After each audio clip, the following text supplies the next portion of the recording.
Hello everyone, welcome back to practice mock. तो guys कैसे हो आप सब? उम्मीद करते कि आप सब बहुत अच्छे होंगे, मस्त होंगे और आप सबकी तैयारी बहुत अच्छी चल रही होगी। सो गाइज जैसा कि आप सभी को पता होगा कि हम लोग अभी लास्ट क्लास में यहाँ पे एक मॉक सॉल्व कर रहे थे, जिसमें आपने देखा होगा कि हमने कुछ नंबर ऑफ क्वेश्चंस अभी तक सॉल्व कर लिए हैं और कुछ नंबर अभी अभी काफी क्वेश्चंस बच गए हैं। तो आज के क्लास में हम उसी क्वेश्चंस को आगे कंटिन्यू करेंगे, ठीक है। और देखो, हमने आपसे ये भी बताया था सर ये मॉक क्यों सॉल्व करना जरूरी है, तो हमने ये पहले डिस्कस कर चुके हैं कि सर मॉक सॉल्व करना बहुत जरूरी हो गया अभी के टाइम में, जब आपके पास एग्जाम अब इतना पास आ चुका है। तो आपको सबसे पहले काम ये करना है कि आपको डेली कुछ टाइम आपको मॉक सॉल्व करने में निकालने पड़ेंगे, ताकि आपको ये आइडिया लग पाए कि क्या आप लोग जो पढ़ पा रहे हो उसको अगर क्वेश्चंस के फॉर्म में अगर आपको एग्जाम में मिल रहा है, क्या वो क्वेश्चंस आप अटेम्प्ट कर पा रहे हो। क्योंकि देखो इसी तरीके के क्वेश्चंस आपसे एग्जाम में पूछे जाएंगे और सारे सब्जेक्ट के क्वेश्चन जब आपको एक साथ मिलेंगे तो आपको क्या वो चीजें ध्यान है, आपने जो रिवीजन कर रखा है क्या वो चीजें आपको ध्यान आ रही है, इन सारी बातों का पता आपको लग जाएगा। आपको किसमें आपके अब जब मॉक अटेम्प्ट करोगे तो आपको बहुत जरूरी है कि आप फुल लेंथ टेस्ट देना शुरू कर दो, ताकि आपको जब सारे क्वेश्चंस एक साथ मिले तो आप सारे क्वेश्चनों का अटेम्प्ट ले पाओ। बाकी इससे एक और फायदा होगा कि आपकी स्पीड और एक्यूरेसी भी बढ़ जाएगी, ताकि जितनी गलतियां आप करना हो, जितनी गलतियां होने की पॉसिबिलिटी आपसे वो सारी यहीं पे हो जाए और एग्जाम में आपसे गलती ना हो। तो इसीलिए हमने एक मॉक सॉल्व करना शुरू किया था और यहाँ से आपको हम ये भी बताएंगे आपको किस तरीके से क्वेश्चंस का अटेम्प्ट लेना, ये सारी बातें हम यहाँ पे आपसे डिस्कस कर रहे थे। तो दोस्तों देखो, सबसे पहले शुरू करते हैं आप उसके आगे। तो ठीक है, इसके पहले आप एक चीज देख लो कि यहाँ पे अगर आप सबसे पहले आपको एक काम करना है कि ये मॉक आपको मिलेगा क्या, तो आपको ये मॉक मिलेगा प्रैक्टिस मॉक के एप्लीकेशन पे, या फिर आप प्रैक्टिस मॉक के वेबसाइट पे चले जाइए, आपको वहां पे ये मॉक फ्री ऑफ कॉस्ट मिल जाएगा।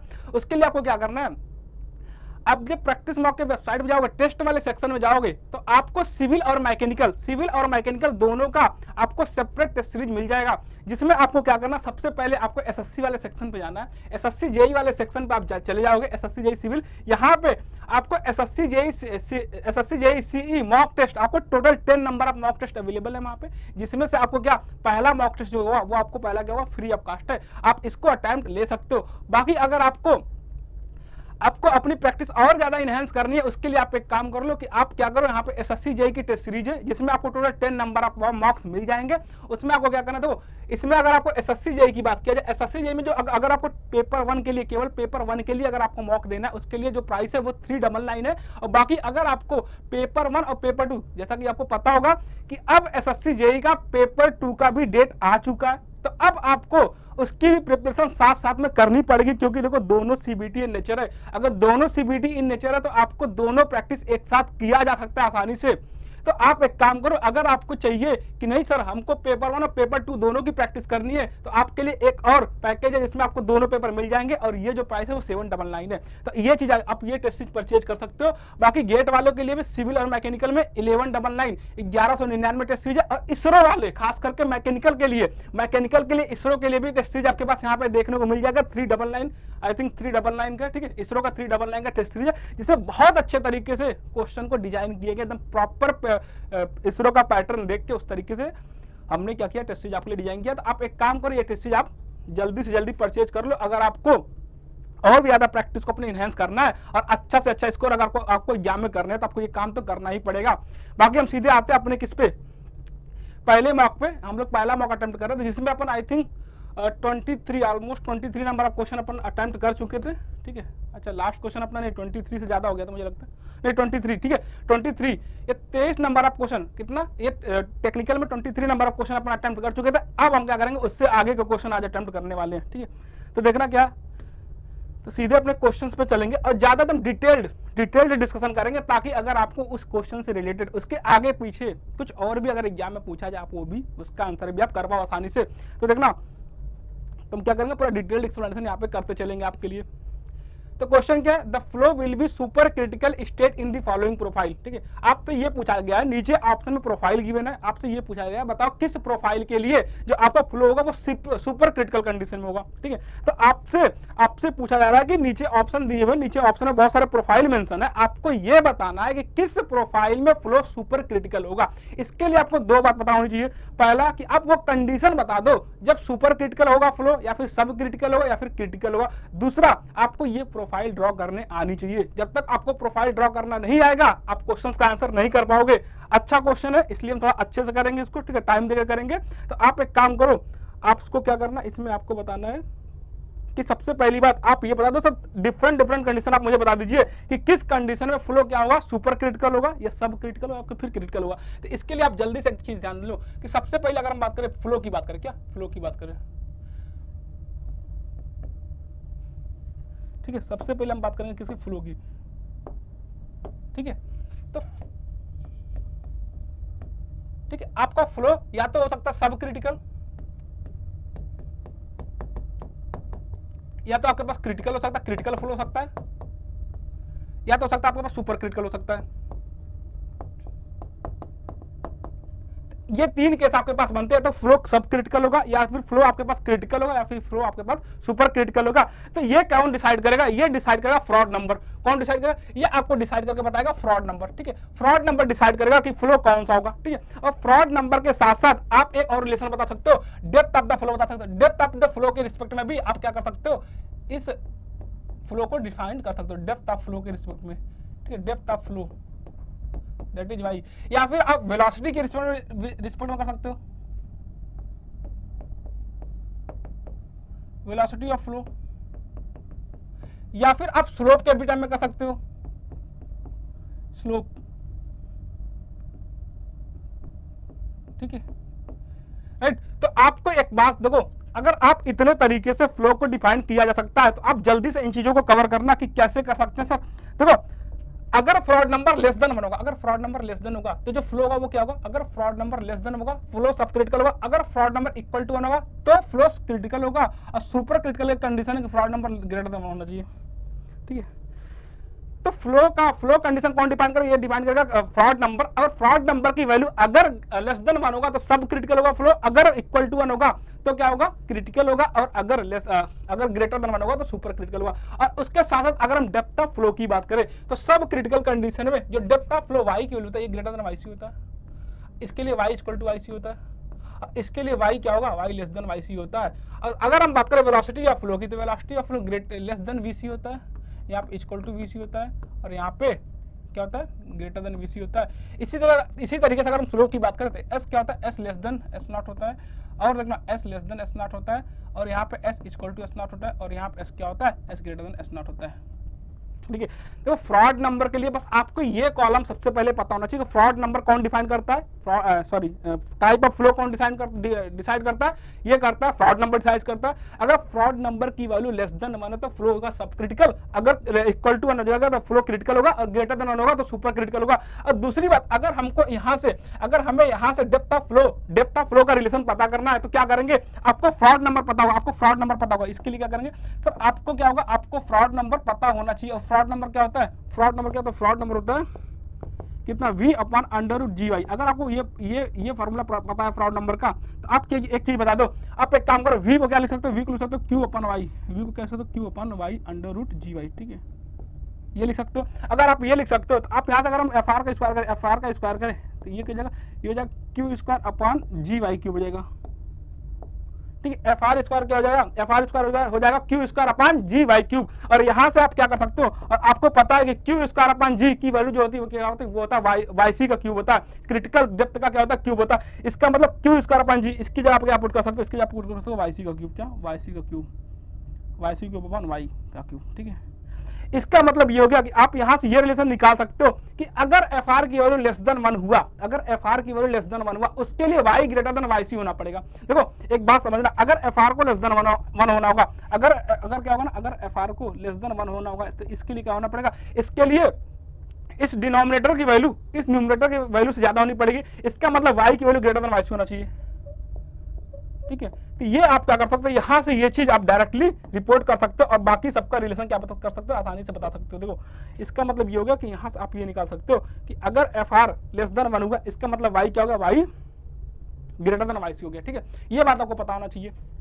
तो यहां से ये कॉलम निकल जाएगा, डेप्थ ऑफ फ्लो का कॉलम निकल जाएगा, ठीक है, इसके हेल्प से। अब दूसरा ये कहां से आया, ये वाला कॉलम कहां से आया, इस कॉलम के लिए आप एक चीज देख लो कि सर आपको पता होना चाहिए, आपको ये बात पता होना चाहिए कि अगर हम बात बोले, अगर आपसे एक बात बोला जाए कि, ठीक है, अगर आपसे ये बोला जाए ठीक है, अगर आपसे ठीक है, अगर आपसे ये बोला जाए कि जो टोटल एनर्जी ई होगी, ठीक है, जो टोटल एनर्जी होगा ये किसका समेशन होगा, ये समेशन होगा पोटेंशियल एनर्जी का प्लस काइनेटिक एनर्जी का, ठीक है। जो टोटल एनर्जी होगा वो टोटल एनर्जी क्या होता है, समेशन होता है किसका, kinetic energy plus potential energy का। इसका मतलब पोटेंशियल एनर्जी को रिप्रेजेंट करता है, पोटेंशियल एनर्जी हम रिप्रेजेंट करते हैं किसके टर्म में, डेप्थ ऑफ फ्लो के टर्म में, किसके टर्म में, डेप्थ ऑफ फ्लो के टर्म में। इसका मतलब अगर इस वैल्यू को कांस्टेंट होना पड़ा, अगर इसको आपको कांस्टेंट रखना पड़ा, अगर ये वैल्यू कांस्टेंट हुआ, इसका मतलब जहां पे y ग्रेटर देन y होगा, जिस केस में y ग्रेटर देन yc होगा, उस केस में ये क्या होगा, काइनेटिक एनर्जी क्या होगा, ये होगा v लेस देन vc होगा। ये बात आपको समझ में आनी चाहिए, क्योंकि आप देखो अगर ये दोनों potential energy plus kinetic energy मिल के टोटल एनर्जी बननी है और इसको कांस्टेंट रहना, इसका मतलब अगर आप पोटेंशियल एनर्जी की वैल्यू बढ़ाओगे तो आपको काइनेटिक एनर्जी की वैल्यू क्या करना पड़ेगा, कम करना पड़ेगा। और काइनेटिक एनर्जी क्या होता है, काइनेटिक एनर्जी आपका क्या होता है, काइनेटिक एनर्जी आपका होता है कितना, ये होता है कितना, v²/2g। इसका मतलब ये हो गया कि अगर y की वैल्यू ग्रेटर देन yc होगा तो अपने आप v की वैल्यू लेस देन vc होना पड़ेगा। तो ये टेबल आप इसकी हेल्प से लिख सकते हो। बाकी अगर हम तीसरी टेबल की बात करें, सर ये तीसरा टेबल कहां सा है, तो आपको मैनिंग्स इक्वेशन के हिसाब से पता है कि v = 1/n r⁴ into s⁴ होता है। इसका मतलब जो रिलेशन v का होगा वही रिलेशन किसका होगा, s का होगा, क्योंकि यहां से v क्या हो जाएगा, v डायरेक्टली प्रोपोर्शनल s हो गया। अगर v डायरेक्टली प्रोपोर्शनल s हो गया, इसका मतलब जो रिलेशन किसका होगा, जो रिलेशन v का होगा वही रिलेशन क्या होगा, s का होगा। तो यहाँ पे s क्या हो गया, अगर v लेस देन vc होगा तो s क्या होगा, लेस देन s0 होगा, ठीक है, s क्या होगा, लेस देन s0 होगा। तो ये टेबल आपको ध्यान होनी चाहिए, क्योंकि आपसे डायरेक्ट इस टेबल से क्वेश्चन पूछा जा सकता है कि आपसे पूछ लेगा किसी भी एक कंडीशन में कि आप बता दीजिए सर, सुपर क्रिटिकल के केस में पूछ लेगा कि वेलोसिटी या फ्लो का दे देगा रिलेशन कि v क्या होना चाहिए, v का vc के साथ रिलेशन दे देगा। तो आपको पता होना चाहिए v क्या होना चाहिए, लेस देन क्या, ग्रेटर देन vc होना चाहिए, किसमें, सब क्रिटिकल के केस में, या फिर आपको स्लोप का रिलेशन पूछ सकता है। तो ये सारा टेबल आपको ध्यान होना चाहिए कि किस केस में सब क्रिटिकल होगा, किस सुपर क्रिटिकल और क्रिटिकल। अब दूसरी बात आपको ये पता होना चाहिए, ठीक है, दूसरी बात आपको ये पता होना चाहिए कि ये जो प्रोफाइल आपको ऑप्शन में डायरेक्ट नहीं दिया हुआ है, वाई की रिलेशन नहीं दिया, रिलेशन आपको पता करना डिफरेंट प्रोफाइल में कौन सा रिलेशन आएगा, वहां से ये बात आपको पता चलेगी, क्योंकि आपको सीधे रिलेशन ना मेंशन करके आपको क्या दिया, आपको दिया गया है प्रोफाइल की बात दी। तो अब देखो m फॉर क्या है, m माइल्ड स्लोप के लिए, m माइल्ड स्लोप के लिए, तो माइल्ड स्लोप क्या होगा, माइल्ड स्लोप ये। और अगर हम बात करें स्टीप स्लोप की, तो ये आपका कोई स्टीप स्लोप है, ठीक है। अब देखो टोटल आपके पास जो प्रोफाइल निकल गया, तो टोटल 5 प्रोफाइल निकल के आते हैं। कौन सा, टोटल 5 प्रोफाइल निकल के आता है। ये पांचों प्रोफाइल आपको ध्यान होना चाहिए, बट अभी के लिए यहाँ पे क्या माइल्ड स्लोप है और आपके पास माइल्ड स्लोप है और कौन सा स्लोप है, स्टीप स्लोप है। तो हम उसी की बात करेंगे। अगर माइल्ड स्लोप और स्टीप स्लोप में अगर हम प्रोफाइल ड्रॉ करें, ठीक है, माइल्ड और स्टीप स्लोप में अगर हम प्रोफाइल ड्रॉ करें तो आप देखना, अगर हम रुक जाना,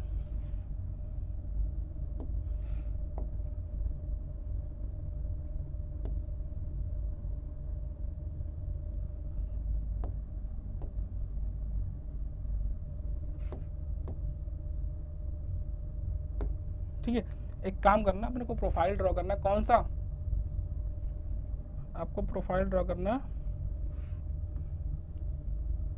माइल्ड स्लोप और स्टीप स्लोप का।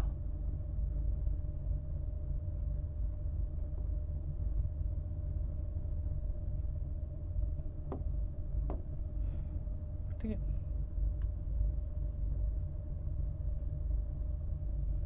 दूसरा प्रोफाइल ये हो जाएगा।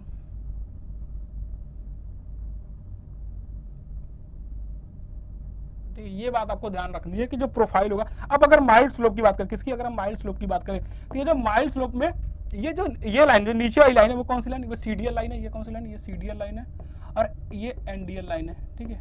अगर हम इसकी बात करें, इसमें ये एनडीएल लाइन है और ये सीडीएल लाइन है। अगर हम आपको प्रोफाइल ड्रॉ करके दिखाया जाए, तो अगर जो ये प्रोफाइल होता है,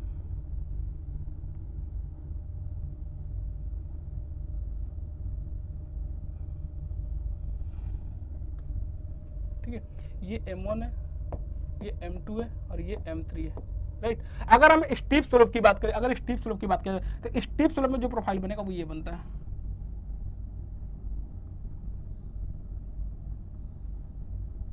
ठीक है।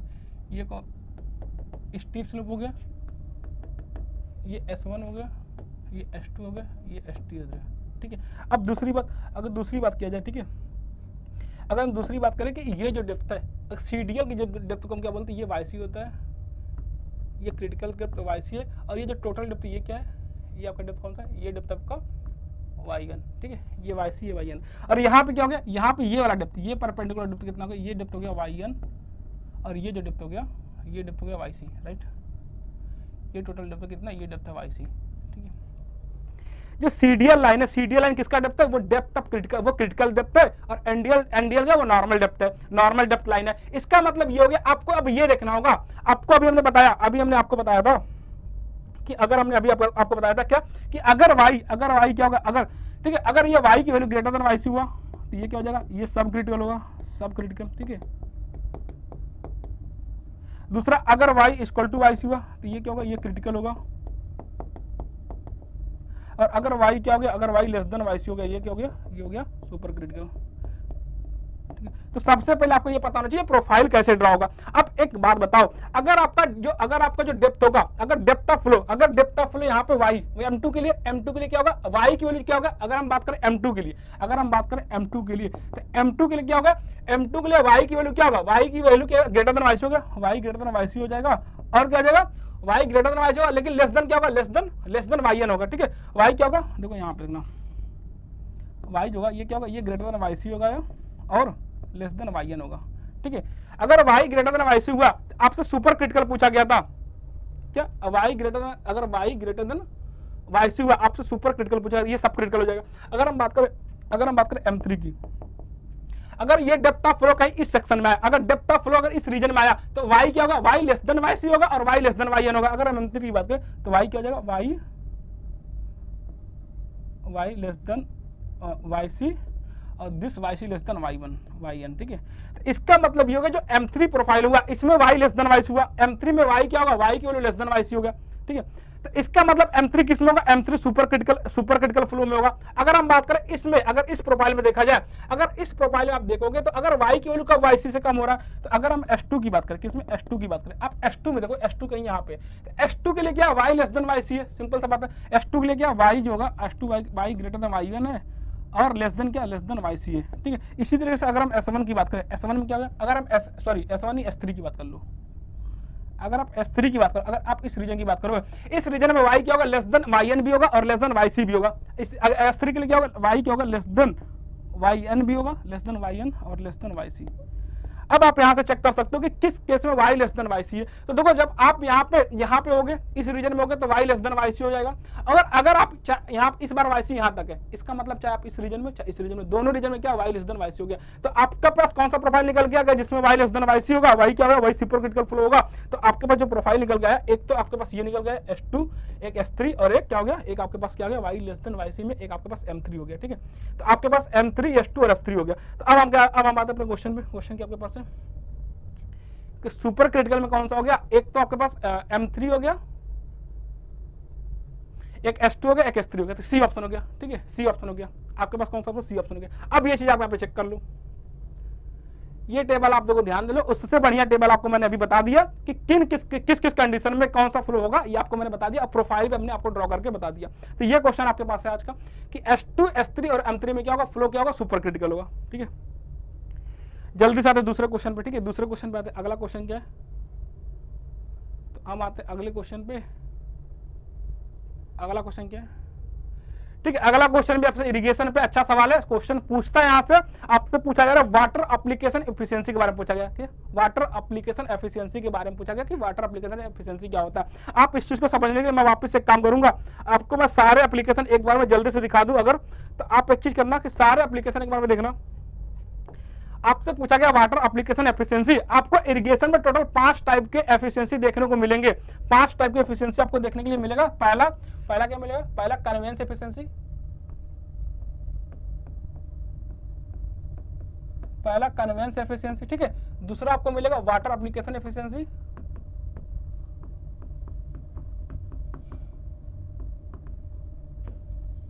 Water application efficiency. तीसरा आपको मिल जाएगा क्या, वाटर स्टोरेज एफिशिएंसी। और चौथा आपको मिल जाएगा क्या, वाटर यूज एफिशिएंसी। अब पांचवा आपको मिल जाएगा क्या, वाटर डिस्ट्रीब्यूशन एफिशिएंसी। क्या है, वाटर डिस्ट्रीब्यूशन एफिशिएंसी, राइट। आपको ये 5 टाइप के एफिशिएंसी देखने को मिलेंगे इरिगेशन में। आप इस बात को, ठीक है, आपको हम देखेंगे कि सर इस बात को डायरेक्टली आप कैसे एक बार में जल्दी से कैसे रिपोर्ट कर सकते हो। तो आप एक चीज को देखो जल्दी से, अगर हम बात करें किसका, कन्वेंस एफिशिएंसी को, इसको हम रिपोर्ट करते हैं नीटा सी से, ठीक है। जो कन्वेंस एफिशिएंसी इसको हम रिपोर्ट करेंगे नीटा सी से, ठीक है। और आपके पास जो वाटर एप्लीकेशन एफिशिएंसी ये नीटा ए, और आपके पास वाटर स्टोरेज नीटा एस, ये क्या है नीटा यू, और ये क्या है नीटा डी, ठीक है। ये डिफरेंट काइंड ऑफ एफिशिएंसी आपको इरिगेशन में पढ़ने हैं। इसके लिए आप एक सिंपल सा बात कर लो, इसके लिए हम एक सिंपल सा एग्जांपल लेते हैं। सर मान लेते हैं आपके पास कोई एक पीस ऑफ लैंड है जिसका इरिगेशन क्या करना है, जिसका आपको इरिगेशन, जिसको आपको इरिगेट करना है, ठीक है। मान लो आपके पास कोई एक पीस ऑफ लैंड है, इस पीस ऑफ लैंड का क्या करना है, आपको इरिगेशन करवाना है, ठीक है। अब आप एक चीज देखो, मान लो आपके पास ये कोई एक चैनल है, ठीक है। आप इस चैनल के थ्रू क्या करो, इस चैनल के थ्रू आप इस फील्ड का, इस चैनल के थ्रू आप पानी क्या करो, किसी स्टोरेज से क्या करो, आपके पास मान लो कोई स्टोरेज है, ठीक है। मान लो आपके पास, मान लेते आपके पास कोई ये, ठीक है, मान लेते ये कोई आपके पास सोर्स है, सोर्स ऑफ वाटर है, जहां से आप पानी लेके आ रहे हो, ठीक है। ये मान लेते आपके पास कोई सोर्स ऑफ वाटर है, ठीक है। ये क्या हो गया, ये आपके पास कोई सोर्स है, ये कोई सोर्स है जहां से पानी क्या कर रहे हो, पानी लेके यहाँ पे इस फील्ड में, इस चैनल के माध्यम से इस फील्ड में पानी आप लेके आ रहे हो, किसके लिए, इस फील्ड को क्या करने के लिए, इरिगेट कराने के लिए। तो अगर हम बात बोले कि अगर आप वाटर को ट्रांसपोर्ट करके लेके आओगे इस सोर्स से इस फील्ड तक, ड्यू टू क्या, इस मीडियम को, तो किसी चैनल के माध्यम से अगर आप वाटर को ट्रांसपोर्ट करके लेके आओगे सोर्स से लेके इस फील्ड तक, आपको यहाँ पे कुछ ना कुछ इवापोरेशन लॉस मिलेगा और कुछ ना कुछ पर्कुलेशन लॉस मिलेगा। इस चैनल में आपको कुछ ना कुछ इवापोरेशन लॉस मिलेगा और कुछ ना कुछ यहाँ पर कुछ पर्कुलेशन लॉस मिलेगा। इसका मतलब इस चैनल को कुछ ना कुछ आपको लॉस देखने के लिए मिला, इसको हम बोलते हैं कन्वेंस लॉस, कन्वेंस लॉस, ठीक है। इसको हम क्या बोलते हैं, कन्वेंस लॉस। इसका मतलब ये होगा कि आप जितना पानी इस सोर्स से यहाँ पे इस सोर्स से आप जितना पानी छोड़ोगे, किसके लिए, इस फील्ड को इरिगेट करने के लिए, इस फील्ड को उतना पानी नहीं मिलेगा, कुछ कम पानी मिलेगा। इसका मतलब आपको 100% एफिशिएंसी नहीं मिला, कुछ ना कुछ आपको लॉस देखने को मिलेगा। कहां पे, उस चैनल में, जिस चैनल के माध्यम से आप पानी को ट्रांसपोर्ट करके लेके आ रहे हो, ठीक है। अब आप जितना पानी फील्ड में अप्लाई किए, उतना सारा पानी आपको प्लांट के रूट में जाके स्टोर नहीं हो पाएगा, कुछ कम पानी ही प्लांट के रूट को मिल पाएगा और कुछ पानी वहां फील्ड में भी, कुछ पानी क्या हो जाएगा, इवापोरेट हो जाएगा और कुछ पानी क्या होगा, फील्ड में भी पर्कोलेट करके वाटर टेबल में जाके मिल जाएगा। इसका मतलब ये हो गया कि सारा पानी, अब जितना पानी फील्ड में अप्लाई किए वो सारा पानी प्लांट को नहीं मिल पाएगा, तो वहां पे एफिशिएंसी कुछ कम निकल के आएगी। तो उसी के बेसिस पे सारे एप्लीकेशन डिफाइन किए गए। तो अगर हम बोले कन्वेंस लॉस की, ठीक है, अगर हम बात करें कन्वेंस लॉस की, तो देखो कन्वेंस लॉस क्या, इसका मतलब हो गया कन्वेंस एफिशिएंसी की अगर बात करें तो आप कितना पानी फील्ड में अप्लाई किए और सोर्स से कितना पानी चैनल में एंटर किया था, तो इसका जो रेशियो होगा, मतलब volume of water apply to the field, volume of water apply to the field upon volume of water entered at the inlet of the channel, ठीक है।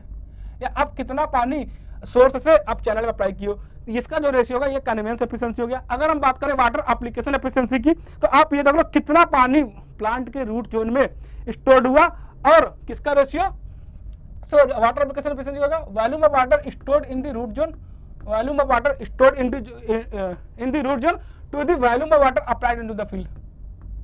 आप फील्ड में कितना पानी अप्लाई किए और कितना, उस सारे पानी में से कितना पानी प्लांट के रूट जोन में जाके स्टोर हुआ, इसका जो रेशियो होगा वो क्या हो जाएगा, वो वाटर एप्लीकेशन एफिशिएंसी हो जाएगा। मतलब वाटर एप्लीकेशन एफिशिएंसी नीटा ये क्या होगा, volume of water stored in the root zone to the volume of water applied to the field, ठीक है।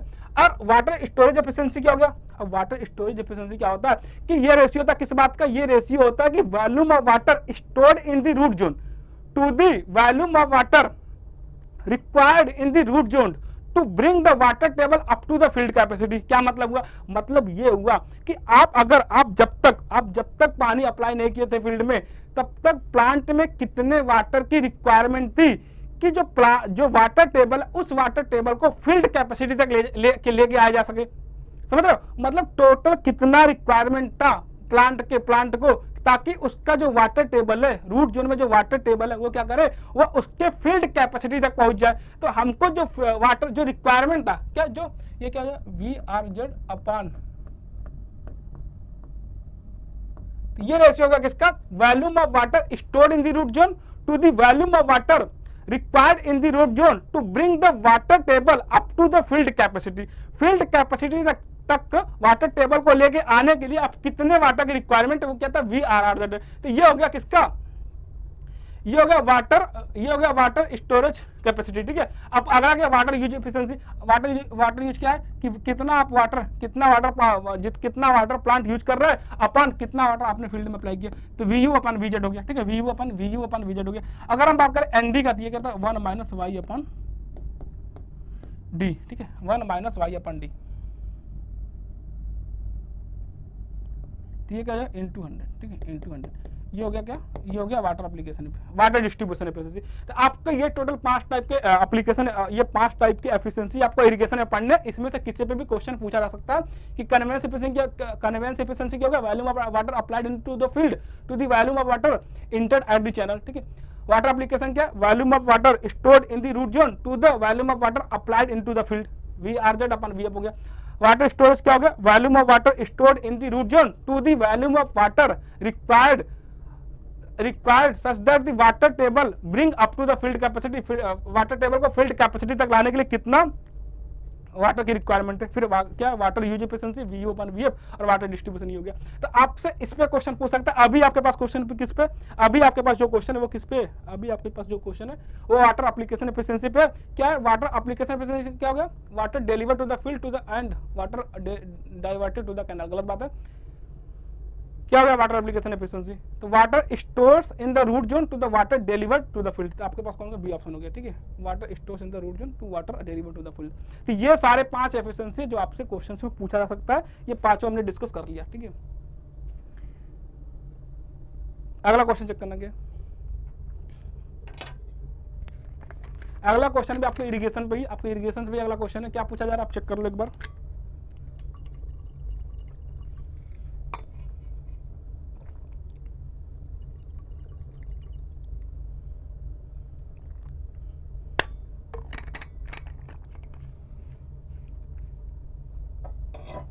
क्या, an outlet irrigates an area of 20 hectare, the discharge required at this outlet to meet the evapotranspiration requirement of 20 mm occurring uniformly in 20 days neglecting all other losses, ठीक है। आपसे ये बोला जा रहा है कि आपको, आप क्या कर रहे हैं, यहाँ पे भी सेम कहानी है। आप यहाँ पे क्या बोला जा रहा है, ठीक है, आपसे यहाँ पे क्या बोला जा रहा है, आपसे ये बोला जा रहा है कि आप क्या कर रहे हो, ठीक है, चेक कर, आपके पास कोई मान लेते हैं ये कोई पीस ऑफ लैंड है, ठीक है। आपको क्या करो, आप इस लैंड को इरिगेट कराना है, इस लैंड को इरिगेट कराना है। आप वाटर कहीं से लेके आ रहे हो, किसी चैनल के माध्यम से वाटर लेके आ रहे हो। इसका एरिया आपको गिवन है, इस पीस ऑफ लैंड का एरिया कितना है, एरिया आपके पास कितना है, एरिया आपके पास कितना है 20 हेक्टेयर एरिया, इसका 20 हेक्टेयर एरिया, ठीक है। दूसरा क्या है, अच्छा, इवेपोर ट्रांसपिरेशन रिक्वायरमेंट, जो डेप्थ ऑफ वाटर है कितना 20 mm है, और बी कितना है, बेस पीरियड कितना, किसके लिए निकालना, कितने दिन के लिए निकालना, ये चेक कर लो। ये कितना 20 mm है, ये कितना 20 mm है, और बी कितना है 20 डेज के लिए, कितने 20 डेज के लिए। अब एक बात देखो, आपसे ये बोला जा रहा है कि कितने वाटर की रिक्वायरमेंट है, कितना डिस्चार्ज यहाँ पे, कितना डिस्चार्ज यहाँ पे आप प्रोवाइड करोगे ताकि क्या कर पाए 20 mm का इवेपोर ट्रांसपिरेशन रिक्वायरमेंट जो है, इवेपोर ट्रांसपिरेशन रिक्वायरमेंट को क्या करे, मीट कर पाए।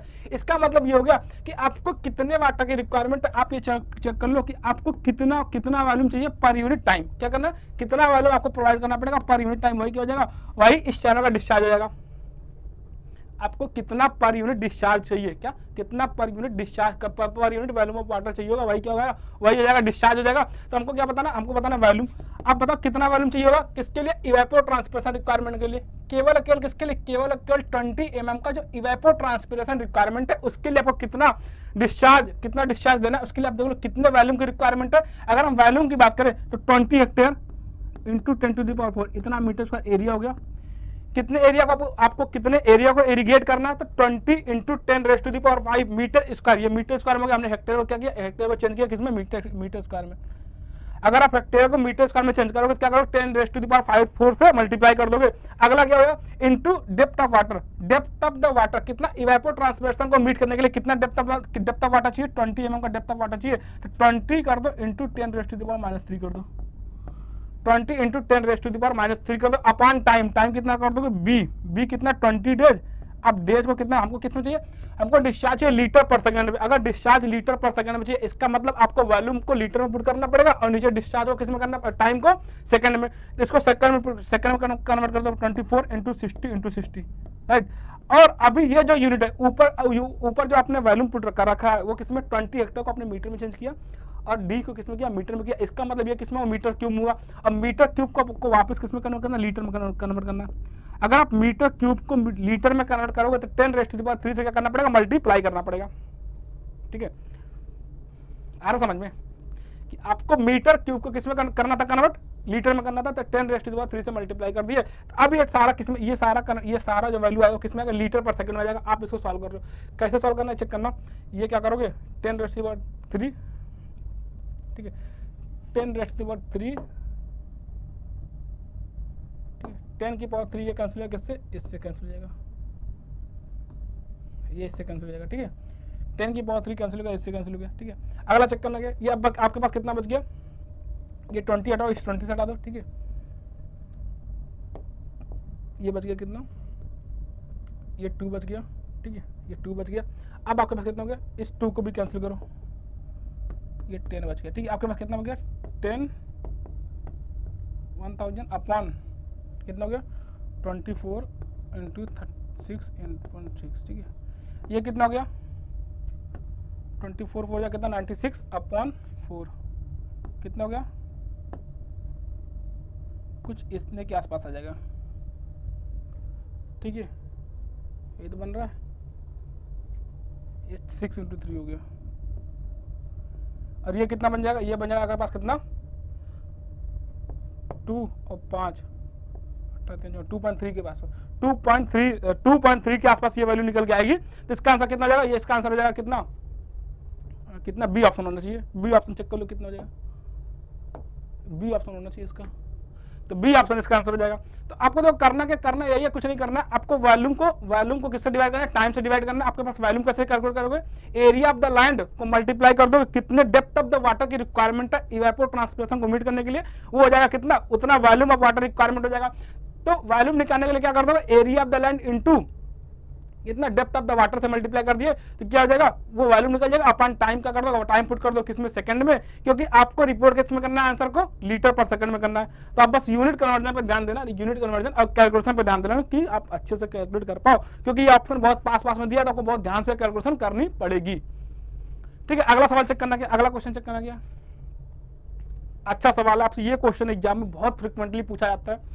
आपसे क्या बोलेगा, टोटल हार्डनेस पूछ सकता है, कार्बोनेट हार्डनेस पूछ सकता है, या फिर नॉन कार्बोनेट हार्डनेस की वैल्यू पूछी जा सकती है। तो यहाँ पे आपको सिंपल बताना है कि टोटल हार्डनेस की वैल्यू बतानी है। ठीक है, अगर टोटल हार्डनेस की वैल्यू बतानी है, आप सबसे पहले एक बात बता दो, आप सबसे पहले एक बात बता दीजिए कि टोटल हार्डनेस होता क्या, टोटल हार्डनेस क्या होता है, आप ये बता दो सबसे पहले। तो जो मल्टी वैलेंट कैटायन होते हैं वही क्या करते हैं, मल्टी वैलेंट कैटायन वाटर में क्या करते हैं, हार्डनेस इंपार्ट करते हैं। अगर मल्टी वैलेंट कैटायन वाटर में हार्डनेस इंपार्ट करेंगे तो आपको जब भी क्वेश्चन मिलेगा तो सबसे पहला काम आपको ये करना है कि आप अपने क्वेश्चन में देखो जितने भी आयंस गिवन है उसमें से कितने आयंस मल्टी वैलेंट कैटायन है।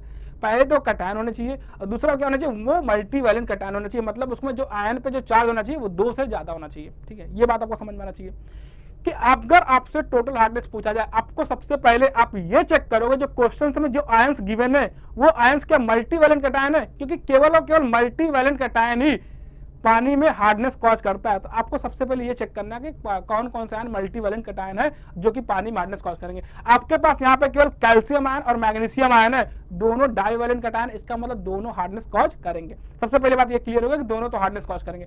अब दूसरा बात ये होगा कि सर ये बात निकाला कैसे जाए, ये कैलकुलेट कैसे किया जाए। तो टोटल हार्डनेस अगर हम बेसिक से एकदम चले, अगर हमको कुछ भी नहीं पता, ठीक है, अगर आप बेसिक से चलोगे तो आपको मैं एक बात बताऊं, ठीक है, अगर आप बेसिक से चलोगे, ठीक है, अगर आप यहाँ से बेसिक से चलते हैं तो आपसे मैं बता दूं, ठीक है, एक बात देखो, जब भी आपसे टोटल हार्डनेस पूछा जाए, जब भी आपसे क्या पूछा जाए, जब भी आपसे टोटल हार्डनेस पूछा जाए, सबसे पहले आपको 3 बातें ध्यान रखनी है। ये 3 बातें आपको बेसिक ध्यान रखनी चाहिए कि क्या, कि number of equivalent of anything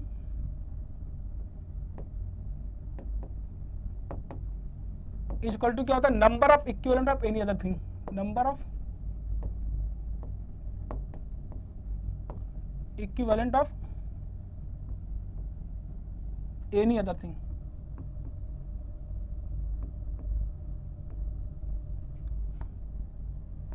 any other thing, ठीक है। अभी मैं बताता हूँ इसका क्या मतलब है। दूसरा पॉइंट ये देख लो कि नंबर ऑफ इक्विवेलेंट क्या होता है, नंबर ऑफ इक्विवेलेंट क्या होता है, नंबर ऑफ इक्विवेलेंट क्या होता है, ये होता है कितना, ये होता है वेट अपॉन इक्विवेलेंट वेट। तीसरा बात क्या है, तीसरा बात ये है कि सर इक्विवेलेंट वेट क्या होता है,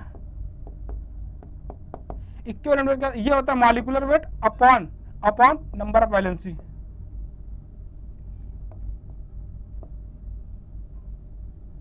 ये होता है equivalent molecular weight upon number of valency, ठीक है। आपको अगर कुछ भी नहीं पता, सबसे बेसिक तरीका जो निकालने का वो ये है कि आपको ये तीन बात पता होना चाहिए कि number of equivalent of anything will be always equal to the number of equivalent of any other thing। मतलब किसी भी चीज की जो नंबर ऑफ, किसी भी चीज का जो नंबर ऑफ इक्विवेलेंट होगा वो किसी दूसरे चीज के नंबर ऑफ इक्विवेलेंट के हमेशा बराबर होगा, ठीक है। ये बात समझ में आना चाहिए। दूसरी बात ये आपके पास ये कि जो नंबर ऑफ इक्विवेलेंट का जो फॉर्मूला है वो क्या है, वेट अपॉन इक्विवेलेंट वेट है। और अगर आपसे बोला जाए इक्विवेलेंट वेट क्या है तो आपको मॉलिक्यूलर वेट पता होगा और नंबर ऑफ वैलेंसी पता होगा, तो molecular weight upon number of valency, ये क्या होगा, ये हो जाएगा इक्विवेलेंट वेट। इसका मतलब अगर आप इस बात को देखो, अगर आप इस चीज को देखो, अगर हम इसकी बात करें, ये देखो ये ऑलवेज ट्रू है, ये ऑलवेज ट्रू है, ये बात क्या है, ये ऑलवेज ट्रू है। आपको ये बात एकदम ध्यान होनी चाहिए, बहुत इंपॉर्टेंट, ये बहुत इंपॉर्टेंट लाइन है कि number of equivalent of anything equal to क्या हो जाएगा, number of equivalent of any other thing. इसका मतलब ये हो गया कि आप क्या करो, आपको जो भी आयन गिवन है उसके हेल्प से हम क्या कर देंगे, उसका नंबर ऑफ इक्विवेलेंट निकाल देंगे और उसको बराबर कर देंगे किससे, आपसे जिसके टर्म में हार्डनेस पूछा गया उसके नंबर ऑफ इक्विवेलेंट के बराबर कर देंगे। अब आप क्वेश्चन पे जल्दी से, अब अगर हम क्वेश्चन पे, अगर आप क्या करो, आप क्वेश्चन पे आओ, आपसे ये पढ़ा गया है टोटल हार्डनेस बताना है, किसके टर्म में बताना है, आप ऑप्शन चेक करो। आपको टोटल हार्डनेस रिपोर्ट करना किसके टर्म में, आपको टोटल हार्डनेस रिपोर्ट करना है कैल्शियम कार्बोनेट के टर्म में, किसके टर्म में, कैल्शियम कार्बोनेट के टर्म में टोटल हार्डनेस रिपोर्ट करना है, ठीक है। दो ऑप्शन देखो, जब भी आप टोटल हार्डनेस रिपोर्ट करोगे वो किसी न किसी के टर्म में रिपोर्ट करोगे, मतलब किसी के रिस्पेक्ट में बताओगे कि टोटल हार्डनेस की जो वैल्यू है वो इतना मिलीग्राम पर लीटर एज ए CaCO3 है, एज ए CaCO3 है। मतलब आप किसी के रिस्पेक्ट में बताओगे कि जो टोटल हार्डनेस की वैल्यू है उसका जो कंसंट्रेशन है वो इतना है, लेकिन किसके रिस्पेक्ट में, कैल्शियम कार्बोनेट के रिस्पेक्ट में। तो जनरल जो रिपोर्ट हम करते हैं किसका, टोटल हार्डनेस का, जो हम जनरल रिपोर्टिंग करते हैं वो किसके टर्म में करते हैं, वो हम करते हैं कैल्शियम कार्बोनेट के टर्म में, लेकिन किसी और के भी टर्म में पूछा जा सकता है। अगर किसी और के टर्म में पूछा जाएगा कैसे बताएंगे, सिंपल काम ये करना है कि सर मैंने आपको एक बात बताया कि जो number of equivalent of anything वो होता है क्या, number of equivalent of any other thing. इसका मतलब हम क्या करेंगे, सबसे पहले इसका नंबर ऑफ इक्विवेलेंट बता दो।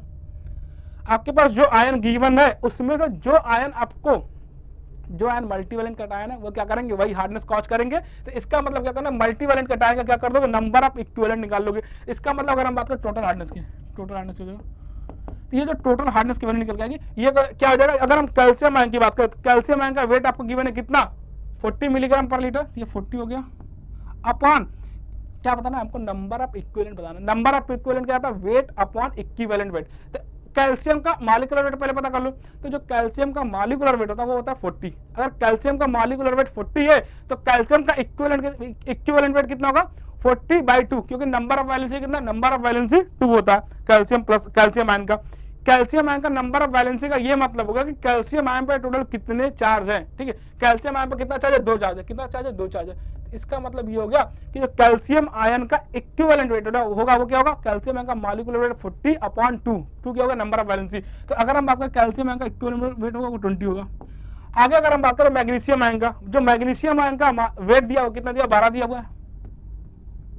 सेम स्टोरी, मैग्नीशियम आयन का जो मॉलिक्यूलर वेट होता है वो होता है 24, तो इसका इक्विवेलेंट वेट हो जाएगा कितना, 12, क्योंकि 24 इसका नंबर ऑफ वैलेंसी 2 है, तो 24/2 कितना था, 12। तो यहाँ पे क्या, वेट अपॉन इक्विवेलेंट वेट, और यहाँ पे भी वेट अपॉन इक्विवेलेंट वेट, ये ठीक है। ये क्या निकला, ये बात निकला कि ये जो है, ये जो टोटल अमाउंट है, ये जो टोटल अमाउंट आप देख रहे हो, ये जो टोटल अमाउंट है,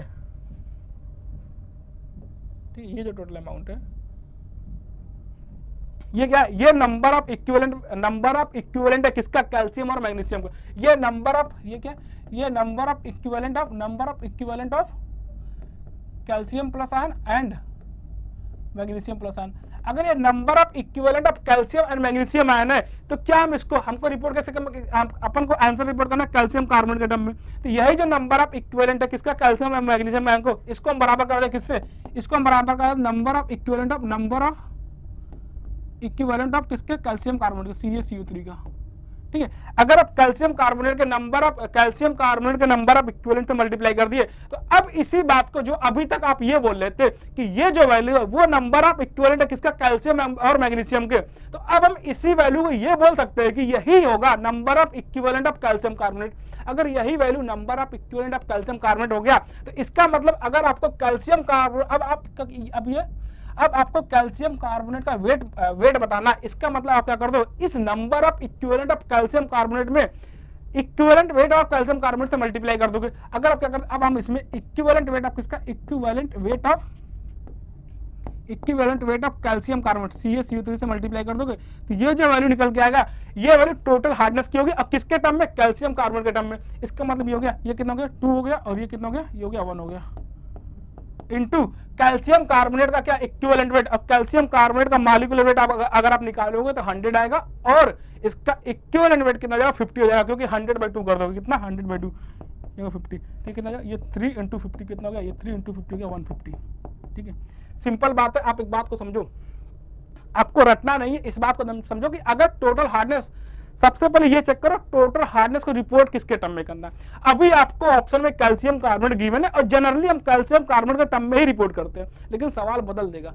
कभी मान लो आपसे ये बोल दिया कि सर अब हमको अब अगर आपसे ये पूछा जाए कि टोटल हार्डनेस आपको बताना है कैल्शियम बाई कार्बोनेट के टर्म में, किसमें, CaH, आपको मान लो कि अब आपको टोटल हार्डनेस बताना होगा कैल्शियम बाई कार्बोनेट के रिस्पेक्ट में, तो आप कैसे करोगे, अभी आप क्या करोगे कि अभी देखो ये काम हमेशा सेम करना है, ये जो काम आपने करा है कि नंबर ऑफ इक्विवेलेंट किसका, मल्टीवेलेंट कटायन का, तो ये काम आपको हमेशा करना है कि मल्टीवेलेंट कटायन का नंबर ऑफ इक्विवेलेंट पहले बता दो। अगर आपके पास एक बार मल्टीवेलेंट कटायन का नंबर ऑफ इक्विवेलेंट हो गया, यही number of equivalent calcium carbonate के बराबर होगा, यही number of equivalent calcium by carbonate के बराबर होगा और इसी नंबर ऑफ इक्विवेलेंट को आप किसी भी चीज के नंबर ऑफ इक्विवेलेंट के बराबर कर सकते हो। तो अब अगर आपसे कैल्शियम कार्बोनेट के टर्म में पूछा जाए तो इसके बराबर कर दोगे, अगर आपसे कैल्शियम बाई कार्बोनेट के टर्म में पूछा जाए तो हम ये बोलेंगे यही नंबर ऑफ इक्विवेलेंट किसका, कैल्शियम बाई कार्बोनेट का। इसका मतलब ये हो गया कि अगर कैल्शियम बाई कार्बोनेट के टर्म में अगर रिपोर्ट करना होगा तो हम इसमें इक्विवेलेंट वेट किसका मल्टीप्लाई कर देंगे, कैल्शियम बाई कार्बोनेट का। और कैल्शियम बाई कार्बोनेट का अगर आप इक्विवेलेंट वेट निकालो कितना का, 81 के आसपास 81 आता है। ठीक है, कैल्शियम बाई कार्बोनेट का अगर आप मॉलिक्यूलर वेट निकालोगे 1:2 होगा और उसका इक्विवेलेंट वेट कितना हो जाएगा, वो कितना हो जाएगा 81 हो जाएगा। तो आप इस तरीके से आप आंसर को क्या कर सकते हो, निकाल सकते हो अगर टोटल हार्डनेस पूछा जाए। ठीक है, तो आपको क्या करना, रटना नहीं है फार्मूला, आपको इस तरीके से चीजों को निकालनी है।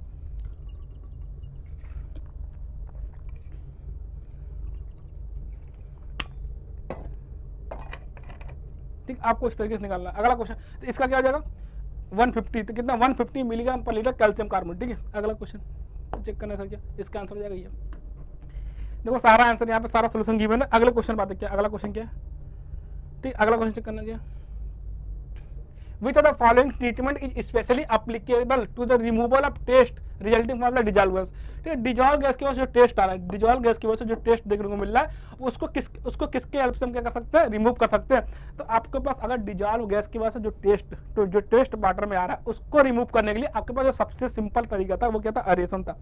एरेशन के हेल्प से क्या कर सकते हैं, हम टेस्ट को रिमूव कर सकते हैं, डिजॉल्व गैसेस को रिमूव कर सकते हैं। यहाँ पे एरेशन ऑप्शन में नहीं है, यहाँ पे दूसरा ऑप्शन क्या, एक्टिवेटेड कार्बन। एक्टिवेटेड कार्बन के हेल्प से क्या कर सकते हैं, हम क्या कर सकते हैं, टेस्ट को, वाटर से टेस्ट को रिमूव कर सकते हैं और ये एक्टिवेटेड कार्बन के बारे में यहाँ पे मेंशन है। ठीक है, दूसरा आप एरेशन के हेल्प से भी आप क्या कर सकते हो, डिजॉल्व गैसेस को रिमूव कर सकते हो, ताकि उसके हेल्प से क्या करते हो, टेस्ट को रिमूव कर सकते हो एरेशन के थ्रू, या फिर आपके पास एक्टिवेटेड कार्बन है। अगले क्वेश्चन चेक करेंगे, अगला क्वेश्चन क्या है। ठीक है, अगला क्वेश्चन क्या, थ्योरेटिकल क्वेश्चन है, जल्दी करते चलेंगे। थ्योरेटिकल क्वेश्चन में टाइम वेस्ट नहीं करेंगे। क्या इन सैग कर्व, हाईवे का क्वेश्चन है, in sag curve a minimum of stoppage distance is determined with the agencies of headlight and beam tilted at an upward angle of. आपको ये बताना कि हेडलाइट डिस्टेंस कितना होना चाहिए, किसमें आपका हेडलाइट गलत हो गया, इस पे क्लिक हो गया। देखो आपको पता होना चाहिए जो हेडलाइट डिस्टेंस होता है, किसमें हेडलाइट डिस्टेंस होता है वो कितना होना चाहिए, हेडलाइट डिस्टेंस 0.75 होता है और बीम एंगल कितना होना चाहिए, अपवर्ड बीम एंगल 1 डिग्री होना चाहिए। ठीक है, तो ये इस पे टच हो गया जल्दी से, तो ठीक है। आंसर आपको पता होना चाहिए कितना, 0.75 मीटर एंड 1 डिग्री। अगला क्वेश्चन चेक करो जल्दी से क्या। So layout of the centre line of the highway on the ground is called as, क्या बोलते हैं layout of the centre line को, सेंटर लाइन के लेआउट को क्या बोलते हैं, अलाइनमेंट बोलते हैं। क्या बोलते हैं, अलाइनमेंट। ये बात चाहिए आपको ध्यान होनी चाहिए, सिंपल सवाल है, ठीक है। क्या बोलते हैं इसको, इसको बोलेंगे अलाइनमेंट बोलेंगे।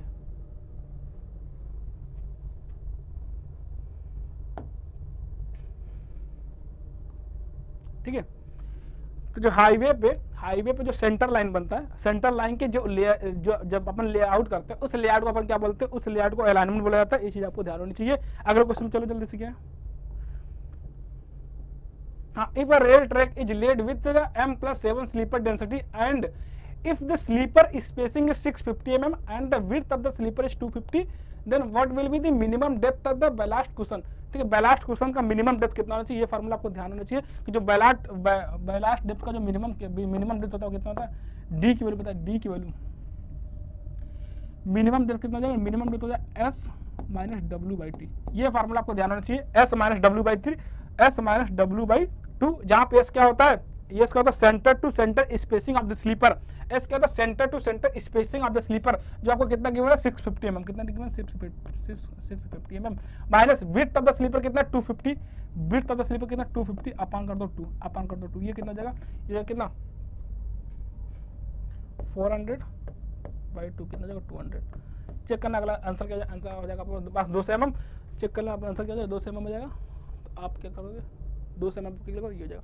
तो ये फार्मूला आपको याद होना चाहिए। तो minimum depth of the ballast कितना होना चाहिए, हाफ ऑफ द किसका क्या होना चाहिए, spacing centre to centre spacing of the sleeper minus width of the sleeper upon 2 होता है। ये फार्मूला आपको ध्यान होना चाहिए और ये डायरेक्ट सवाल, इस पे सिंपल सवाल डायरेक्ट सवाल है। अगला क्वेश्चन चेक करना क्या, the tendency of stone is to split along. क्या होता है, जो स्टोन्स होते हैं, स्टोन्स की जो टेंडेंसी होती है स्प्लिटिंग की जो टेंडेंसी होती है वो जिसके अक्रॉस होती है उसको क्या बोलते हैं, क्लीवेज बोलते हैं। ये बात आपको पता होनी चाहिए, थ्योरेटिकल क्वेश्चन है, ये चीज आपको ध्यान होनी चाहिए और ये सारी बातें मेंशन है क्लीवेज के बारे में। ठीक है, सबसे वीकेस्ट क्या होता है, सबसे वीकेस्ट प्लेन होता है और सबसे वीकेस्ट प्लेन के अलावा क्या होगा, स्टोन फेल करेगा, उसी के अलावा आपको क्या मिलेगा, उसी के अलावा आपको फ्रैक्चर देखने को मिलेगा और इसको क्या बोलते हैं, टेंडेंसी ऑफ स्टोन स्प्लिट। इसी के अलावा क्या मिलेगा, इसी के अलावा आपको स्प्लिटिंग देखने को मिलेगा और इसको क्या बोलते हैं, इसको बोलते हैं क्लीवेज।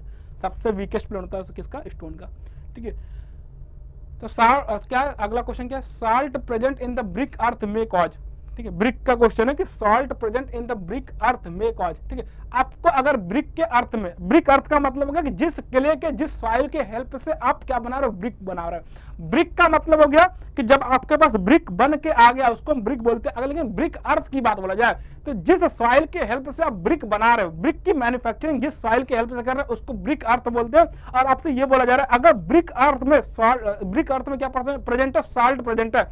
अगर ब्रिक अर्थ में साल्ट प्रेजेंट है तो वो क्या कॉज करेगा ब्रिक में। आपको पता है कि ब्रिक अर्थ में अगर आपको बोला जाए, अगर आपसे अगर ब्रिक में सॉल्ट प्रेजेंट है तो ब्रिक में क्या कॉज करता है, एफ्लोरेसेंस कॉज करता है। तो ब्रिक में अगर सॉल्ट प्रेजेंट है तो ब्रिक में एफ्लोरेसेंस कॉज करता है। लेकिन अगर ब्रिक अर्थ में क्या प्रेजेंट है, सॉल्ट प्रेजेंट है, तो वो क्या करेगा, वो सबसे पहला काम करेगा कि अगर ब्रिक अर्थ में सॉल्ट प्रेजेंट है तो ब्रिक में क्या आ जाएगा, ब्रिक में एल्कलाइन सॉल्ट प्रेजेंट हो जाएगा। और ब्रिक में जब एल्कलाइन सॉल्ट प्रेजेंट होगा यही क्या करेगा, यही ब्रिक्स में क्या करेगा, एफ्लोरेसेंस कॉज करेगा। इसका मतलब ये होगा जो salt present in brick earth में cause the alkaline salts are present in the brick. Simple सा बात है कि जो ब्रिक में एल्कलाइन सॉल्ट प्रेजेंट है वो क्यों प्रेजेंट है, कहां से आया, वो कहां से आया, जो आपने ब्रिक अर्थ यूज किया होगा उस ब्रिक अर्थ में सॉल्ट प्रेजेंट हुआ होगा, या फिर आपने वाटर यूज किया होगा, उस वाटर में कुछ जिप्सम वगैरह समथिंग कुछ रहा होगा, जहां से क्या हो रहा होगा वाटर में, जहां से ब्रिक में सॉल्ट प्रेजेंट एल्कलाइन सॉल्ट आ रहा होगा और उस एल्कलाइन सॉल्ट की वजह से एफ्लोरेसेंस कॉज कर रहा होगा। तो यहां से ऑप्शन ये है कि ब्रिक अर्थ में अगर आपके पास सॉल्ट प्रेजेंट है तो ब्रिक में क्या कॉज करेगा, वो ब्रिक में उसकी वजह से ब्रिक में एल्कलाइन सॉल्ट प्रेजेंट हो जाएगा और उसकी वजह से एफ्लोरेसेंस कॉज हो जाएगा। इसका ऑप्शन क्या हो जाएगा, इसका ऑप्शन ये ऑप्शन है। देखो डायरेक्ट एफ्लोरेसेंस नहीं पूछा जा रहा है, क्वेश्चन को थोड़ा उसी बात को थोड़ा सा घुमा के दे दिया, बस आपको ध्यान देना कि कौन सा ऑप्शन चेक। अगला क्वेश्चन चेक करना क्या, equivalent area of reinforce concrete section. आपसे ये बोला जाएगा रेनफोर्स कंक्रीट सेक्शन को आपका इक्विवेलेंट एरिया बताना है। अगर रेनफोर्स कंक्रीट सेक्शन का इक्विवेलेंट एरिया क्या होता है, रेनफोर्स कंक्रीट का इक्विवेलेंट एरिया क्या हो जाएगा, ए इक्विवेलेंट क्या हो जाएगा, area of concrete plus m time area of steel, ठीक है, जहां पे m क्या होगा, young modulus of steel upon young modulus of concrete. इस बात को आपको ध्यान देना है कि अगर आप ए इक्विवेलेंट को लिख रहे हो, ए इक्विवेलेंट को area of concrete plus m time area of steel लिख रहे हो, तो यहाँ पे आपको ये ध्यान रखना है कि जो m की वैल्यू है वो क्या है, यंग मॉडुलस ऑफ इलास्टिसिटी, किसका, स्टील का, upon young modulus of elasticity of concrete. इसका ES अपॉन EC का रेशियो होता है, ना कि EC अपॉन ES का रेशियो होता है। इस बात को आप ध्यान रखना।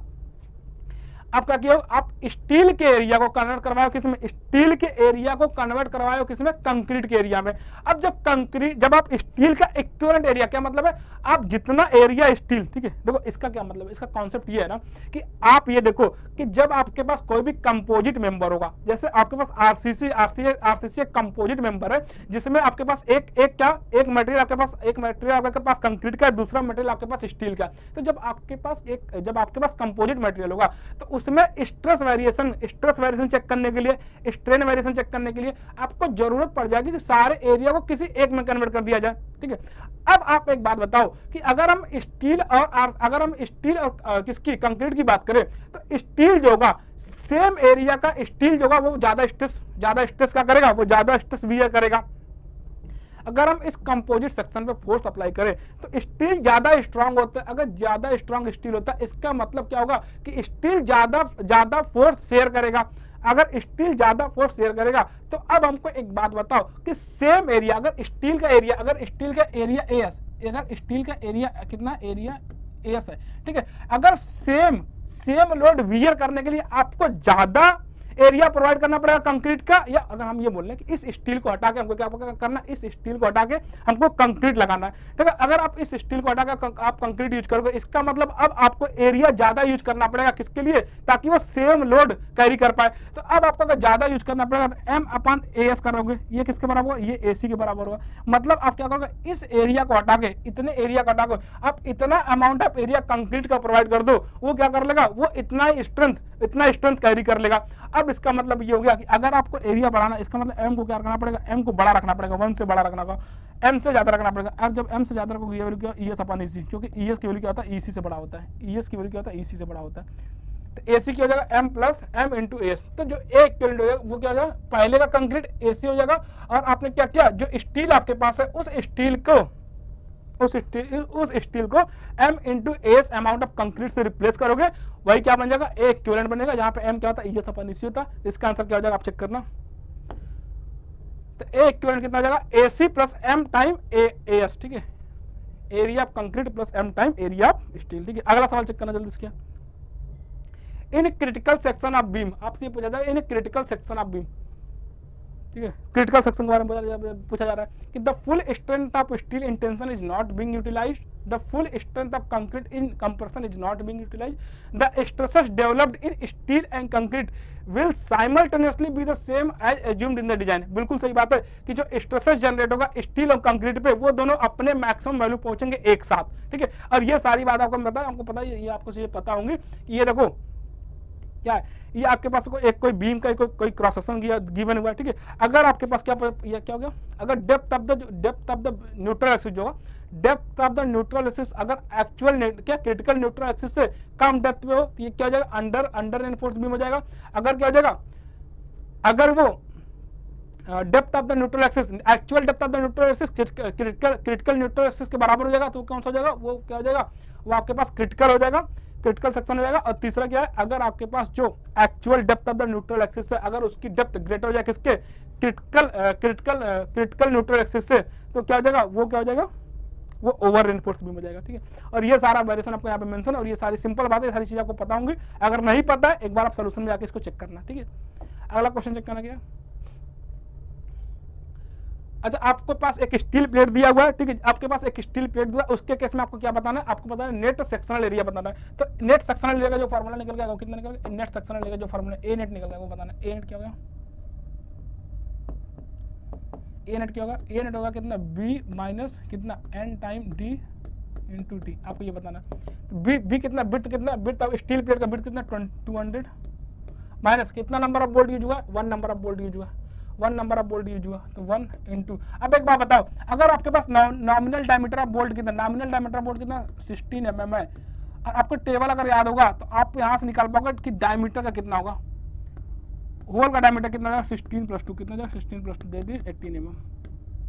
आप ये टेबल याद रखना कि किस केस में डाई या बोल्ट होल निकालने के लिए हम कितनी वैल्यू ऐड करते हैं। तो आप यहाँ पे 16 के लिए कितना 2 ऐड करते हैं, 200 - 1 × 18 इंटू थिकनेस कितना, थिकनेस ऑफ द प्लेट कितना 10 mm गिवन है, थिकनेस ऑफ द प्लेट कितना 10 mm है। तो ये कितना किस में जाएगा स्क्वायर mm में जाएगा और ये वैल्यू कितना जाएगा, ये वैल्यू करना कितना जाएगा 200 में से कितना करो 182 आएगा 182 × 10 ठीक है। ये कितना जाएगा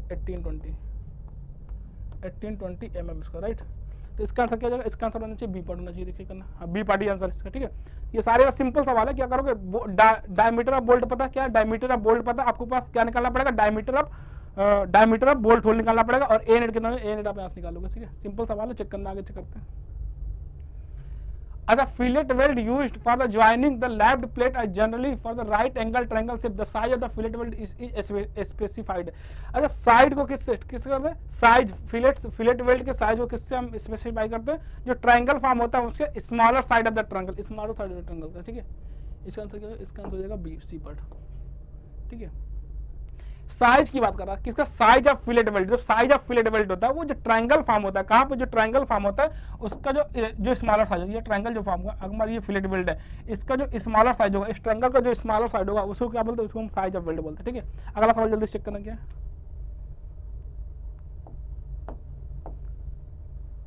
the cost of the machine is 10,000 with useful life of 10 years, its depreciated cost after 5 years if the salvage value is 1000 straight line basis ठीक है। आपसे ये बोला जाएगा कि जो कॉस्ट ऑफ द मशीन दिया आपके पास कॉस्ट ऑफ द मशीन है ठीक है, कॉस्ट ऑफ द मशीन है आपके पास, इसका यूजफुल लाइफ कितना 10 years है, आपके पास डेप्रिसिएटेड कॉस्ट पूछा गया कि डेप्रिसिएटेड कॉस्ट का मतलब है कि आफ्टर द डेप्रिसिएशन आपके पास कितना कॉस्ट निकल के आएगा, मतलब बुक वैल्यू की बात पूछ रहा है, बुक वैल्यू कितना 5 साल के बाद बुक वैल्यू की बात पूछ रहा है और किसका सालेज वैल्यू आपके पास, इसका सालेज वैल्यू आपके पास गिवन है ठीक है। अच्छा क्या पूछा, डेप्रिसिएटेड कॉस्ट में डेप्रिसिएशन पूछ रहा है, आपके पास 5 साल के बाद कितना डेप्रिसिएशन आएगा उसकी बात पूछ रहा है ठीक है। आप एक बात बताओ, अगर हम डेप्रिसिएशन की बात करें, डेप्रिसिएशन डी की बात करें, ये क्या होता है, ये होता है कि cost value minus salvage value C minus V, क्या हो जाएगा सी माइनस वी अपॉन क्या लाइफ ऑफ द क्या life of the machine, useful life कितना जाएगा, ये हो जाएगा कितना सी की वैल्यू कितना 10,000 माइनस 1000 इंटू एन की वैल्यू कितना, एन की वैल्यू 10 हो जाएगा, कितना जाएगा ये 9,000 में से 10 से 900 कितना जाएगा 900 हो जाएगा ठीक है। 900 हो गया। अब आपसे क्या पूछा जा रहा है, ये क्या हो गया, ये रेट ऑफ डेप्रिसिएशन हो गया। आपसे क्या पूछा है, डेप्रिसिएटेड कॉस्ट आफ्टर 5 ईयर, 5 साल बाद कितना कॉस्ट डेप्रिसिएट हुआ इसकी वैल्यू पूछा जा रहा है ठीक है। आपसे क्या पूछा जाए, डेप्रिसिएशन कॉस्ट आफ्टर 5 ईयर, तो कितना जाएगा, तो आपसे पास ठीक है। तो आप क्या 5 साल बाद डेप्रिसिएटेड कॉस्ट कितना जाएगा, आपके पास 5 साल बाद जो डेप्रिसिएटेड कॉस्ट होगा वो कितना जाएगा, वो आपके पास इनिशियल कॉस्ट कितना 10,000 माइनस 5 × 900 ठीक है। ये कितना जाएगा, ये जाएगा 5500 के पास ठीक है, ये कितना 5500 के आसपास हो जाएगा। तो ये कितने 5 साल बाद की बात पूछे, 5 साल बाद जो बुक वैल्यू निकल गई वो कितना जाएगा 5500 के आसपास ठीक है। ये रेट ऑफ डेप्रिसिएशन होगा सी माइनस वी अपन एन, सी कितना 10,000 माइनस 1000 अपन 10, ये कितना जाएगा 900 के आसपास निकल जाएगा। अब 5 साल बाद कितना डेप्रिसिएटेड कॉस्ट कितना जाएगा, 5 साल बाद बुक वैल्यू कितना निकल गया जी, वो निकल गया कितना, आपको इनिशियल कॉस्ट कितना था, मशीन का इनिशियल कॉस्ट कितना था 10,000 था, इसमें क्या करो 5 साल बाद मतलब 5 × 900 से क्या कर दोगे सब्ट्रैक्ट कर दोगे, ये वैल्यू निकल जाएगा कितना 5500। तो आंसर इसका आंसर कितना होना चाहिए, इसका आंसर सी पार्ट होना चाहिए, चेक करना कौन सा आंसर, इसका सी पार्ट होना चाहिए ठीक है, सी पार्ट आंसर है, बाकी ये सारी चीजें यहाँ पे मेंशन है ठीक है दोस्तों। ठीक है, तो आज के लिए हम इतना ही रखते हैं, बाकी हम नेक्स्ट क्लास में देखेंगे, बाकी नेक्स्ट क्लास में अपन देखते हैं ठीक है। तो हमने आपको बताया, दो इसमें हमने एक काम किया था, स्पीड क्यों कम आ रही है, स्पीड इसलिए भी कम आ रही है क्योंकि हम आपसे बाकी चीजें भी डिस्कस कर रहे हैं और बाकी चीजें डिस्कस करना बहुत जरूरी है क्योंकि एग्जाम में सेम क्वेश्चन नहीं पूछेगा, आपको इससे रिलेटेड क्वेश्चन पूछा जा सकता है और ये गारंटी है कि इससे रिलेटेड क्वेश्चन आएगा। जैसे अगर हम बात करें कि इरिगेशन एफिशिएंसी से क्वेश्चन आता ही आता है, इरिगेशन एफिशिएंसी से क्वेश्चन 5 टॉप के इरिगेशन एफिशिएंसी से क्वेश्चन आते ही आते हैं। ये सारी बातें हमने क्या किया, आपको उसके साथ साथ सारी एक्स्ट्रा इन्फॉर्मेशन भी आपको सारी बातें डिस्कस करते हुए चल रहे हैं और इस तरीके से आपको क्या करना, इस तरीके से आपको भी आप क्या करो, जितना ज्यादा मॉक अटेम्प्ट कर पाओ उतना ज्यादा मॉक आप अटेम्प्ट करो, बाकी क्या करो उसके डिटेल्ड सोल्यूशन, आप उसके डिटेल्ड सोल्यूशन का आप एनालिसिस करो और उस एनालिसिस में आपको बहुत सारे पॉइंट्स ऐसे मिलेंगे जो आपको पहले से नहीं पता होंगे और जो एग्जाम के पॉइंट ऑफ व्यू से इंपॉर्टेंट हो सकते हैं। तो आपको यही काम करना है कि आप ज्यादा से ज्यादा मॉक दो, और उस मॉक, केवल मॉक देना नहीं है, उससे भी ज्यादा इंपॉर्टेंट है उस मॉक, उस पेपर का एनालिसिस करना। आप एक बार क्या करो, प्रॉपर 2 घंटे का प्रॉपर टाइम दो, 2 घंटे में एक फिक्स टाइम रख लो कि आपको डेली इस टाइम पे मॉक अटेम्प्ट करना है। ठीक है, एक फिक्स टाइम रखो कि आपको क्या करना है, 2 दिन बाद एक मॉक देने हैं, और डेली क्या करना है कि आप एक काम करो, डेली इस टाइम पे आपको मॉक अटेम्प्ट करने हैं, और जिस दिन मॉक अटेम्प्ट करो उसके अगले दिन उसी मॉक का क्या करो, एनालिसिस कर लो। ये अगर आप काम करोगे, आपको अगर टोटल 10 नंबर ऑफ पेपर, यहाँ के टेस्ट सीरीज में टोटल 10 नंबर ऑफ पेपर है, टोटल आपके पास 1000 क्वेश्चन निकल के आएंगे, और उस 1000 क्वेश्चंस का अगर आप डिटेल्ड एनालिसिस कर लिए, आपको उससे बाहर कुछ नहीं पूछेगा। मोस्ट ऑफ द क्वेश्चन आपको क्या करेंगे, मोस्ट ऑफ द क्वेश्चन उसी से फंस जाएंगे। तो आपको एक काम जरूर करना है कि एक टेस्ट सीरीज आप क्या करो, फुल मॉक टेस्ट की एक टेस्ट आप ज्वाइन कर लो, और ज्यादा से ज्यादा टेस्ट दो। So thank you everyone, thank you, next class में मिलते हैं।